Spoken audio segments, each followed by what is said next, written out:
bear with me.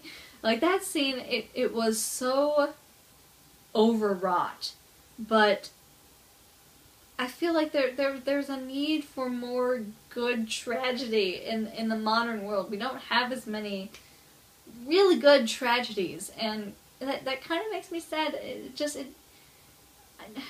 We don't need to be afraid of sad endings. You can still have a sad ending that makes sense for the characters that you've created, and it still feels satisfying and worthwhile. That's the big thing, because I'm enjoying Once Upon a Time, but it's like safe episodic fluff. This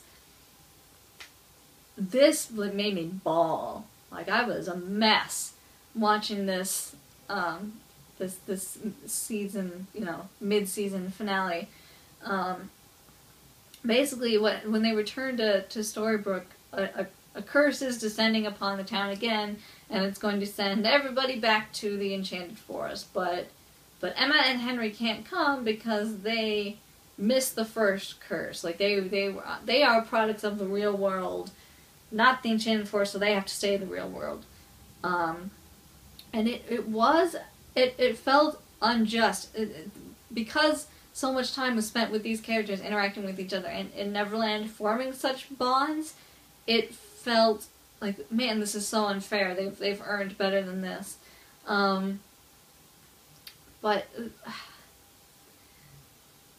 the goodbyes had impact. It had when the evil queen says goodbye to Henry, it was so well done, and seeing Emma have to say goodbye to Neil and Hook and them having to say goodbye to her and Henry, it was so sad. And the evil queen, Regina, I can't call her that anymore because she's not, at this point she's a good guy. So Regina turns to Emma and Henry and says, I can cast one last spell for you guys, and I can give you fake memories. So in this future, in this past, you will have never given Henry up for adoption. And you two have been together all this time, and you'll just, and Emma objects, right? She's like, but that's not real. Those are fake memories. And she says, but you can go forward and you can make new memories of a life together, and you can be happy. I guess in a different story that might have felt cheap, but it felt so right for this character as an arc for Regina, for the evil queen. When she started out, her purpose was to create delusions caused to bring pain, like ripping families apart, and especially Snow White and Prince Charming, keeping them apart so that they couldn't remember who each other was, and keeping this town frozen in stasis where she was the only one who got a happy ending. And it became unsatisfying for her very fast, and believably so. Like, that doesn't sound like something that would be very happy for very long. So you can easily see why she would want something different. I can easily believe that this villain would have gotten bored and looked for something else. But so I feel like it would have made such karmic poetry as an ending to this character's arc if the last thing she ever did in the series was cast delusions designed to make someone happy. She says to Emma and Henry, that can be my gift to you. It was a complete 180 in terms of character. Because when she goes back to the Enchanted Forest, the pain of knowing who Henry is and knowing that he doesn't remember her it's almost more than she can bear. So I do believe that she was just trying to spare Emma and Henry from that same kind of pain, and it felt so just, and it felt so right, and it was a sad ending, but still felt perfectly earned and perfectly satisfied and perfectly set up and executed for the story that it was trying to tell. I would have been happy if it had just left off right there. I remember when Avatar, when The Last Airbender wrapped up, the creators, I can't remember who said it, if it was Brian or Mike, but one of them said, they always wanted to have a clear beginning, clear middle, and a clear end.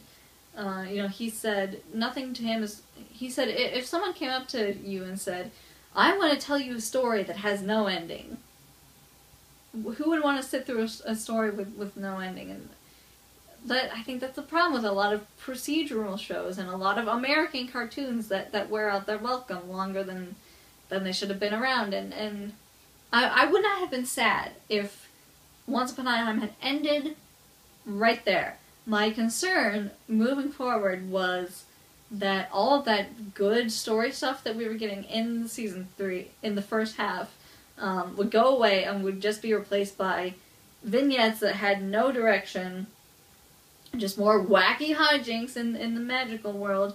And I became even more concerned when the promos started coming out and I saw that they were doing the Wizard of Oz. I know they've introduced, they've gotten away with putting a lot of different fairy tale characters together that don't fit together by bringing up the idea of multiple alternate dimensions. Like, the Enchanted Forest is a dimension, and Neverland is another dimension. Not just like worlds, they're different dimensions, and Wonderland is a different dimension, and there's also a dimension where Dr. Frankenstein exists. Yeah, he has his own black and white dimension. I don't know what you would call it.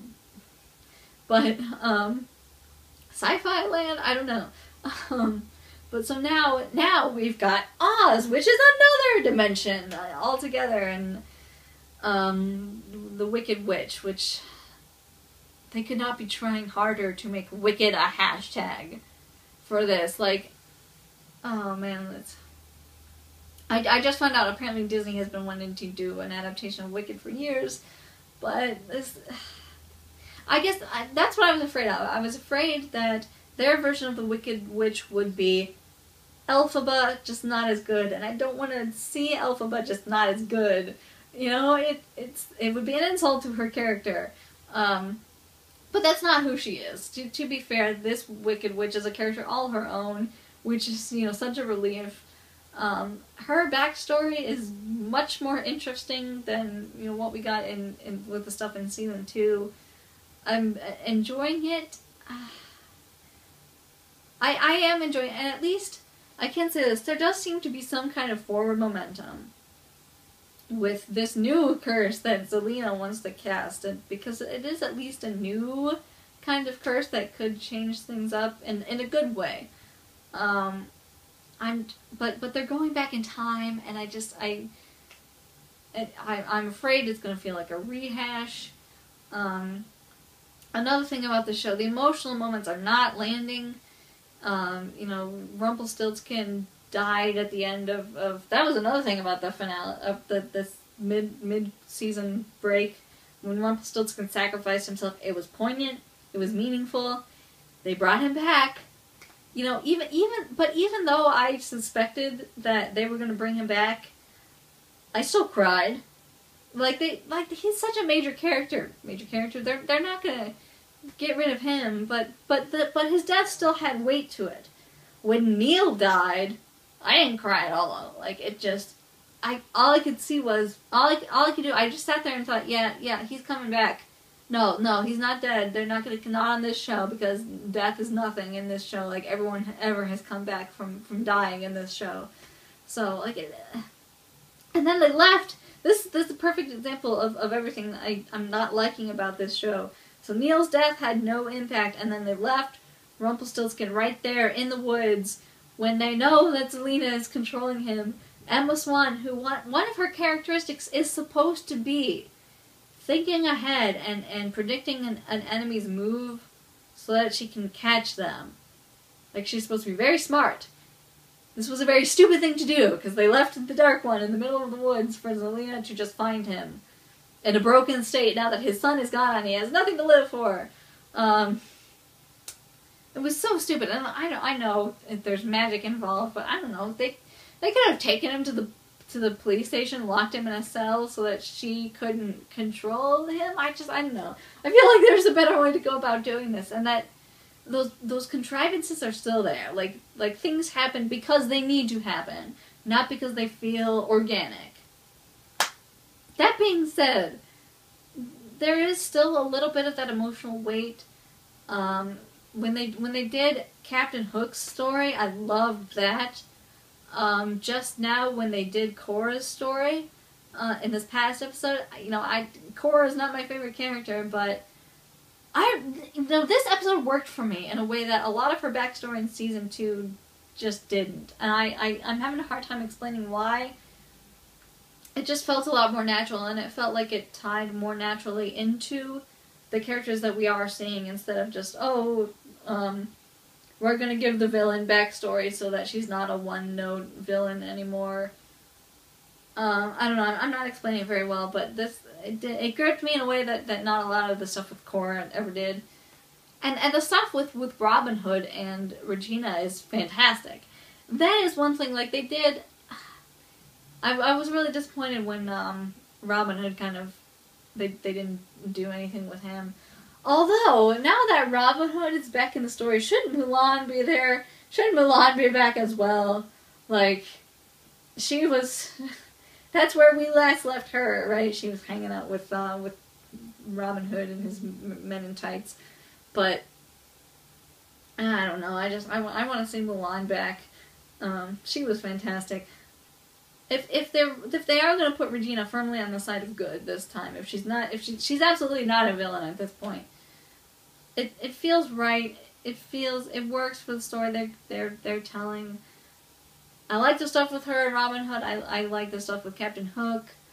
I'm enjoying the stuff with Rumpelstiltskin, sort of. Zelina, I don't know. She doesn't interest me as much as a character. I don't know, I feel like one of two things is going to happen. Either she's going to just be removed from the story, and then they're going to have to find another big bad to fill the space, or she's going to become a good guy, and I honestly can't tell, which one I would rather see happen. Peter Pan is the only... Like if they really want to tell a gray and gray morality story, don't have a big bad. Just have characters that are flawed, bouncing off each other. Because what happens when you do have big bads, something has to happen to them. Either they go away, and you have to find somebody else, or and that's what's happening with Zelina. But Peter Pan actually worked. Like, he made sense as a big bad, and I didn't want to see a redemption arc from him. His arc, it was perfect, and he's the best true villain this show has had so far. I'm concerned that the contrivances will start to overwhelm the story again, like they did in season 2. I don't want that to happen, because the story is continuing to engage me. I'm enjoying it, I'm liking the story, I'm liking the characters. I can just let the sillier parts kind of wash over me, because there is some reward in continuing to follow the story, even if it's just mostly in light entertainment week to week. I don't want it to become painful enough again that I feel the need to stop watching it. And that's my concern for the future. But those are my thoughts. You might disagree completely. I went on way too long about this show. I don't know, if there's something I feel like I really need to say about it in the future, I might do another video. But I just wanted to share, my thoughts so far in this series, because it is one of the few shows that I've been following from the beginning, and that it's been an interesting journey. So I don't know, I wanted to share it with you. So if you would like to share your thoughts on the show with me so far, please do. I'd love to hear them. I would love to hear what you thought about that mid-season finale of sorts, and what you think of Zelina, and where you're hoping the show is going to go in the future. And I will stop talking now so that you can get on with your day. And until next time, I'm Eternal Optimistic, and I'll see you later. Take care.